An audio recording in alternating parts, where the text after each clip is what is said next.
Akashvani Imphal Moirangthem Ibehaibi pau pajari ahanbada maruiba pau Manipur ani suba tangkaki National Dewarming Day ngasi haudokhre Pradhan Mantri Narendra Modi na laukthokiba GST budget utsapna laibak sinba thungmada kanaba piri ing kumjali sing ani kuntare phawbada laibak asigi municipality sing dagi thorakpa phatta hauti sing lambi sembada sinanaba National Highways Authority na thorang tori amasung America gi Rashtrapati Donald Trump na Bharat pu sakti leiba laibak amani haina singthakre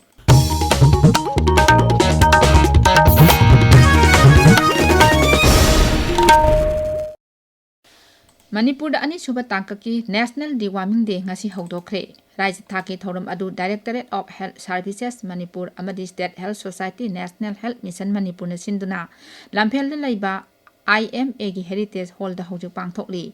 thoram asida Health Services ki Director Dr. N Kumar Singh State Mission Director Dr. M Dinesh Singh Social Welfare ki Director Ana Arambam amadi Education S ki Director NG Bokendra Saruk Yari Thoram asida angang singda til leitanaba hidak pizaki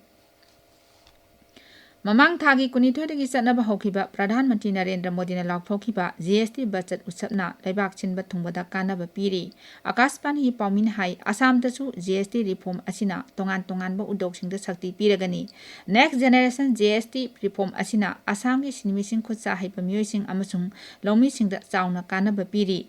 Maming leidaba Assam gi samana amasung Instant tea packsing da lauba taxa da mangada hantarakpa asina sa thariba miyamgi potlam hantalagani amasung raija sigi chamana mapal lamda thadokpa hengathalagani mugasil gamsa bihudol amasung Assam japina singba yong amasung khutsa haibagi pothok da lauba tax ki changsu chada tarani thoidagi mangada hantarakpa asina phisabi sing amasung khutsa haiba miyoi sing mapung oina nupi self help group singda chauna kanaba piri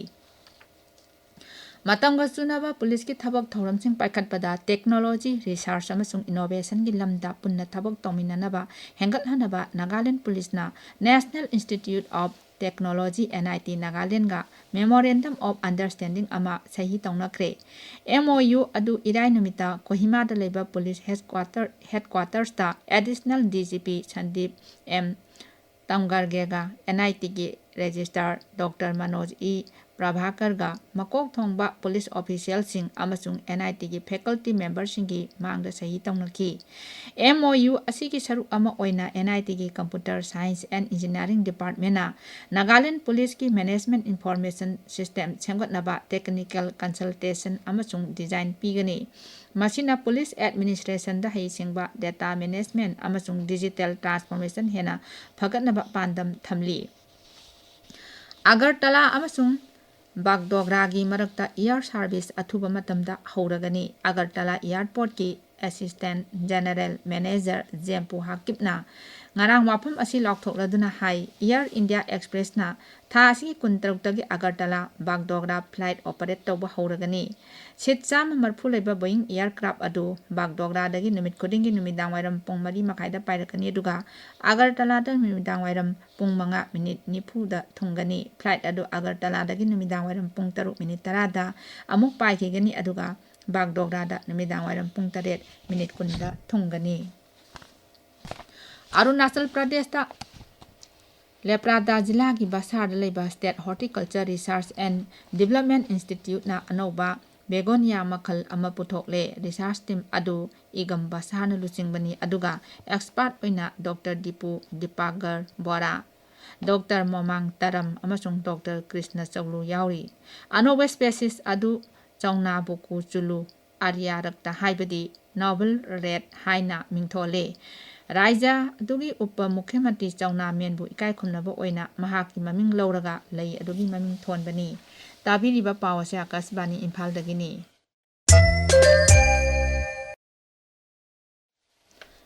Kendragi Road Transport amasung Highways Mantri Nitin Gadkari na hairi ingkumjali sing ani kuntaret phawda leibak asigi municipality singdagi thorakpa phata hauti sing lambi sembada sijinnanaba National Highways Authority na thorang tauri Chennai manakta leba Lanai Engineering College amagi convocation da ngarang wa ngangbada Sri Gadkari na hai municipality singdagi thorakpa phata haudi ton lakh मरफूरोम लंबी सेमबदा सिजनबा हौरे लंबी सिंग अदुगी मनुंगदा Ahmedabad Pune हाईवेदा tone lakh 15रोम सिजनखरे दुगा Mumbai Delhi हाईवेदना tone lakh 4रोम सिजनखरे America की राष्ट्रपति Donald Trump Bharat पुसकी लेबाक अमनि हाइना सिंथाखरे फिबम असि ओइरकनब होटनबदा अचौब थौदांग लौरिबा प्रधानमंत्री नरेंद्र मोदी बु महाकना थागतकी Egypt ngarang पांगथोकिबा मिफम अमदा Shri ट्रम्पना प्रधानमंत्री नरेंद्र मोदी बु अफब मरुप अमनि हाइना फोंगलोकलदुना श्री मोदीना मसक नाइबा थबक कयामरुम लेबाककिदमक पाइखतली हाइना फोंगदोखी. This is the day that people across the region and around the world have been working, striving, hoping, and praying for. They have done things over the last month that I think were really unthinkable. Nobody thought this could happen. With the historic agreement we've just signed, those prayers of millions have finally been answered. At long last, we have peace in the Middle East. India is a great country with a very good friend of mine at the top, and has just done a fantastic job. मरक असिदा America की राष्ट्रपति Donald Trump अमसुंग Egypt Qatar अमदि Turkey की लुचिंगबसिंगना ngarang नुमिदांग Egypt की साम एल साइकता पांगथोकपा अवांगबा थाकी मिफम अमदा गाजा की लान लोइसिनबा अमसुंग मफम अदुदा शांति पुरकनबा डिक्लेरेशन अमा सही तौनखरे मिफम अदुदा वा ngangbada राष्ट्रपति ट्रम्पना हाई नमित असि मालिमगे अमसुंग मिडल ईस्ट की ओइना यामना सिंथानिंगाई ओइबा नमित अमनी महापु सौगत पीबगीदमक लमदम अदुगी लुचिंगबसिंगबु राष्ट्रपति ट्रम्पना थागतखे मिफम अदुदा मालेंगी लेबाक अमसुंग लुक कुंथ्रा हेनबगी मियुचिंग सरुक याखी मखोइदगी मनुंगदा Bharat UK France Canada Saudi Arabia European Union अमसुंग यूएई याउरी. प्रधानमंत्री नरेंद्र मोदी गा ngasi मंगोलिया की राष्ट्रपति खोरेल सुक उकनागा न्यू दिल्ली दा वारी सानरगनी लुचिंगबा अनिना लेबाक अनिगी लेनरिबा मरी वाफम पुनमक अमुक हना यंगचनगनी अमसुंग लमदम अमदि मालेंगी एबा वाफम क्यासु खनगनी तुंगदा यानाचे कया सही तौनरबा याय. मंगोलिया के राष्ट्रपति असिगा भारत के राष्ट्रपति द्रौपदी मुर्मुगा ngasi nungthil राष्ट्रपति भवन दा उनगनी राष्ट्रपति मुर्मुना लुचिंगबा असिबु इकाई खुमनदुना चाकलेन अमा लांगनी. राष्ट्रपति खोरेल सुक नुमित मरीनी भारत खोंगचत्ता ngarang न्यू दिल्ली दा थुंगलबनी एयरपोर्ट महापो केंद्र सिविल एविएशन राज्य मंत्री मुरलीधर मोहलना ओके राष्ट्रपति ना कैबिनेट मंत्री सिंह एमपी सिंह सीनियर ऑफिशियल लालोन इतिकी लुचिंगबसिंग अमसुंग कल्चर की म्यूजिंग यावबा अवांग थाकी म्यूर कांबो अमा लोइनरक्की. राष्ट्रपति खोरेल सुकना राष्ट्रपति ओइना भारत लाकपसी हदके असिना अहानबनी. लागिबा बिहार विधानसभा मिखल अमसुंग अतै राज्य खरगी मरकी मिखल की येंगलगा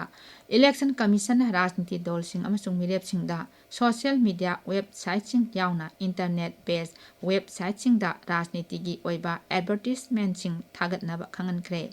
media certification and monitoring committee की मांगजोंगनबा अयाबा यावदना एडवर्टाइजमेंट अमता तौदनबसु खंगली. कमीशन हाई सतना कांगलोन मतुंग इन्ना राजनीति की एडवर्टाइजमेंट सिंह प्री सर्टिफिकेशन तौनबा जिला अमसुंग राज्य की थाकता कमिटी सिंह सेमले. उत्तर प्रदेश सरकार राज्य दुदा दिव्यांग रिहेबिलिटेशन सेंटर सिंह डिविजनल हेडक्वार्टर खुदिंगमक्ता लिंखलगन हाइने यूपी की मुख्यमंत्री योगी आदित्यनाथ ना लाउथोखरे. मुख्यमंत्री ने हाई मतंग चुनारवा ख्वादी फब मखल की सेंटर सिंह असिदा मेडिकल एजुकेशनल साइकोलॉजिकल अमसुंग वोकेशनल सपोर्ट पुन्ना पीगनी.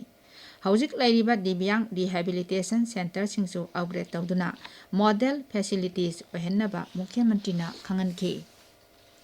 लैबाक असिदा टैक्स होंगतपगी चांगचादा 3.33 यौदना चटलिबा सेनबा चाही असिदा हौजिक फावबदा लुपा कोटी